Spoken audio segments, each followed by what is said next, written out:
Hey, how's it going? Welcome to News Act, Thursday 18th of November 2021. We're looking from the papers. First up, New York Times picture of a man raising cattle on illegally deforested land in the Amazon so he can sell them for leather to go into SUVs in the West. Good times. Over on the right, the two men found guilty of killing Malcolm X. Surprise, surprise, they didn't do it. Wonder who did. Down here, 100,000 overdose deaths a year in America. Wall Street Journal, Malcolm X story. Joe Biden looking for an inquiry into the price of gas. He's worried the companies are artificially pumping it up. Drug overdose deaths. USA Today, human interest call Rittenhouse. Down the bottom, Sleepy Joe wants to bring in a civilian climate corps so people can sign up to help fight climate change. Republicans, conservatives not happy. They don't want anyone fighting climate change. New York Post, hush money. Let's talk about Sleepy Joe, how he's going to pay for the infrastructure bill. National Post from Canada, pretty dramatic photo, floods and fires. It's going to be Canada's most expensive natural disaster this year, possibly ever. Grandma from Cuba, this headline up here says we will never again permit ourselves to become a colony. Yes, hopefully. Down the bottom, quote from Fidel, the defence of the revolution is not in the barracks. The defence of the revolution is in the people. Yes, thank you, Fidel. Star for South Africa, true crime, celeb stuff, flu. Jerusalem Post, Palestinians fear quote-unquote civil war amid growing anarchy. Had a little look into this. Seems to be the traditional fault lines of the Palestinian Authority versus Hamas, and then other fault lines between rival clans, and then again other fault lines between clans and universities, or fault lines between the clans on university campuses. That's my rough take on it. That's how I understand it. Tehran Times, COVID, Ayatollah, the Hindu, Delhi air quality going down, not happy with the administration there.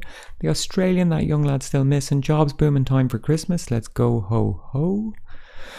Global Times from China, back on the Poland-Belarus border this morning, talking about the China-US summit where nothing happened. Irish Examiner, COVID getting worse, true crime. Down here we face 25 years in prison for trying to help people. This young man is called Sean Binder. He's a German-Irish citizen and he's been brought up in court because he worked for an NGO that was helping boats in distress on Lesbos, and the Greek authorities have pulled him up and accused him of human trafficking. And he said here in this article, today there is no more search and rescue happening on the island of Lesbos, and that's precisely because of criminalisation. So that's what the Greek authorities wanted, to start criminalising the NGOs and the volunteers, and then no one will help the boats in distress and the refugees can just drown in the Mediterranean and Greece don't have to fucking worry about it. He said here as well, every inch of international maritime law requires us to rescue boats in distress. The Universal Declaration of Human Rights requires us to observe the right to seek asylum. Correct. Thank you, mate. Irish Times, COVID getting worse, court stuff, Irish Sun, celebs, true crime. Story down here, the government spent 60 million on hand sanitizer, but they could have spent 12 million on air filters, which would have been better. I don't know if that's true or if it's just an ad for air filters. Irish Daily Mail, celebs, pandemic payments, human interest. Belfast Telegraph, vaccine passports, celeb stuff. Mother of bomb victim in plea to the Prime Minister's wife over amnesty. Yeah, that's the mother of a woman has gone out and said to the Prime Minister's wife, Carrie Johnson, could she understand as a mother that her son had been killed in an IRA bomb? Boris Johnson wants to bring in an amnesty so they won't ever look at anything before 1998 again. Herald from Scotland, some kind of funeral of people who died in World War One. They're bringing back the bodies a bit late, but whatever. COVID. Financial Times, there's alleged paedophile David Bowie. He's having his music rights bought up by Warner for nearly £500 million. Some story about Jeff Bezos' company. Sleepy Joe looking for the probe into the price of gas. Down here, a story about the Advertising Commission in England. They're going to look into these ads for a cryptocurrency based on Elon Musk's dog or something. There was ads running on the tube. The Guardian, pictures from Canada again. Independent, Boris Johnson admits a mistake over Patterson. Alright, good stuff. Up the top, inflation, racism, sleaze, football, terror threat warning for Christmas shoppers. Don't go out shopping or you might get blown up. The Times, migrants to be held in Albania. This is apparently a true story. They want to ship them all out to Albania. It'll cost £100,000 per year. And it says the prospect of a long wait there while claims for asylum in Britain were evaluated will act as a deterrent against making the crossing, it is thought. Let me tell you, it will not act as a deterrent across the crossing because the migrants who are travelling on the routes will not know they're going to be deported to Albania, and they won't care because they want a better life. And the big reason a lot of them are going to Britain is because it has a massive black market economy where people can work for cash and people get exploited. That's why. It's not because Britain is a beacon of freedom in Europe or anything.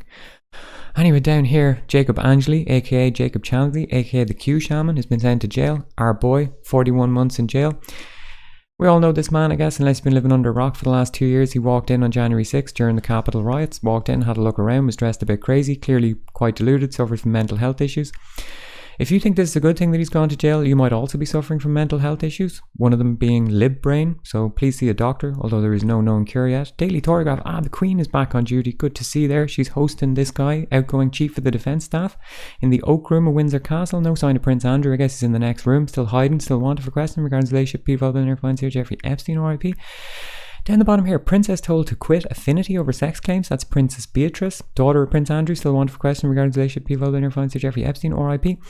Princess has been asked to quit the company because the CEO of the company has been accused of a violent sexual assault against a woman. Yeah, it would not be good for her to be associated with someone who would do that type of thing, would it? Daily Express, racism in cricket, inflation, Queenie, Boris. Daily Mail, Meghan Markle, inflation. Daily Mirror, Queenie, Liverpool bombing. iNewspaper, Queenie, Boris. Metro, Queenie. Insulate Britain, that's some of the activists of Insulate Britain who glued themselves to each other, and the road have been locked up now. They'll be in jail for Christmas. Sorry to hear that.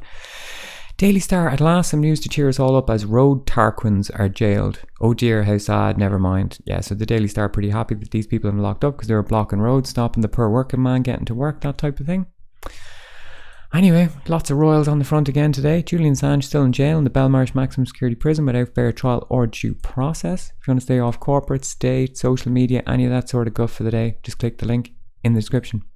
Alright, thanks, good luck.